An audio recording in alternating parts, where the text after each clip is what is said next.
Teacher, headmistress Teresa sister, പ്രിയ teachers, എൻ്റെ പ്രിയ കൂട്ടുകാരെ, നാം ഇന്ന് ദുഃഖാന തിരുനാൾ അഥവാ തോമസ് ലേയുടെ ഓർമ്മയാചരണ ദിനം. ദിദിമോസ് എന്ന തോമസ് യേശുവിന്റെ 12 ശിഷ്യരിൽ ഒരുവൻ. വിശ്വാസത്തിന്റെ ദീപശിഖയുമായി ക്രിസ്തുവിന്റെ ആത്മത്തിൽ തന്നെ ഭാരതമണ്ണിലെത്തിയ അപ്പസ്തോലൻ. അദ്ദേഹം കൊടുത്തിയ വിശ്വാസത്തിന്റെ നീലദീപത്തിൽ നിന്ന് കൈത്തിരി സ്വീകരിച്ചെന്ന നമ്മുടെ പുണ്യപിതാവിനെ അനുസ്മരിക്കുന്ന ദിനം. ഈശോയോടൊപ്പം നടന്ന് അവനെ സ്പർശിച്ചറിഞ്ഞ് ഹൃദയത്തിൽ ഗുരുവിന്റെ സ്നേഹം ഏറ്റുവാങ്ങിയവൻ. അതെ, അവൻ കരയും കടലും കടന്ന് കല്ലുകളിൽ കാലിൽ ഒടുക്കിയപ്പോഴും മുള്ളുകൾ കൊണ്ട് വേദനിച്ചപ്പോഴും ഗുരുവിന്റെ ദൗത്യമായി മുന്നോട്ട് നീങ്ങിയവൻ.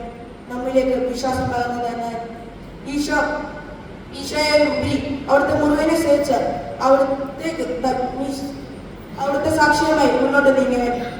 നമുക്കും അതുപോലെ സാക്ഷ്യമായി മുന്നോട്ട് നീങ്ങാൻ തയ്യാറാകാം. എന്റെ വാക്കുകൾ ഞാൻ നിർത്തുന്നു. നന്ദി, നമസ്കാരം.